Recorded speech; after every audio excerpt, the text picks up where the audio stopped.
Eriandi, 27 tahun, salah seorang DPO asal Biren, yang terlibat kasus pengiriman 10 kg sabu dengan menggunakan jasa kurir via Bandara Internasional Sultan Iskandar Muda pada Juni 2023 lalu akhirnya diringkus polisi.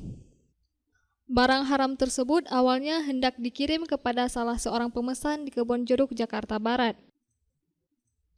Kapolresta Banda Aceh, Kombes Pol Fahmi Irwan Ramli mengatakan, terkait penemuan barang bukti narkotika jenis sabu sebanyak 10 kg di Bandara Sultan Iskandar Muda dan penerbitan DPO terhadap tersangka Eriandi. Penangkapan tersangka di Medan, Sumatera Utara itu terjadi pada Sabtu 11 November 2023 berkat kerjasama dengan masyarakat dan pihak kepolisian.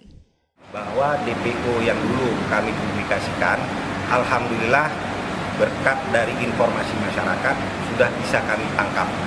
Dan yang bersangkutan harus mempertanggungjawabkan terkait dengan penyalahgunaan narkoba. Kemudian selain itu, mungkin di sini ada tambahan yang perlu saya sampaikan kepada rekan-rekan.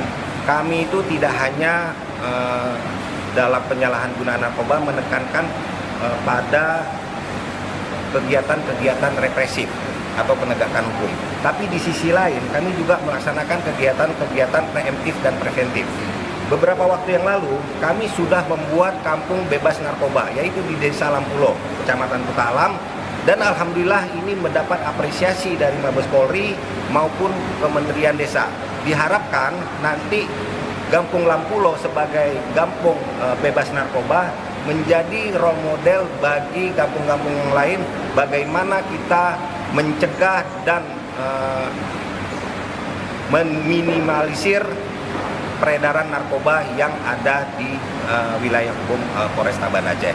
Mudah-mudahan kegiatan-kegiatan terkait dengan kampung bebas narkoba dapat kami luaskan lagi ke desa-desa yang lain sehingga dua-duanya berjalan.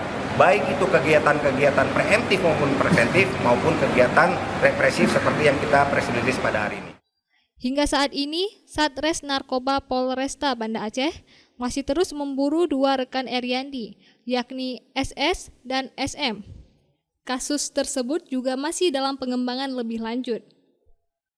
Atas perbuatannya, tersangka dijerat dengan Pasal 115 Ayat 2, Subsider Pasal 114 Ayat 2 dari Undang-Undang Nomor 35 Tahun 2009 tentang narkotika dan diancam hukuman mati. Dari Banda Aceh, Lala Nurmala melaporkan untuk Puja TV Aceh.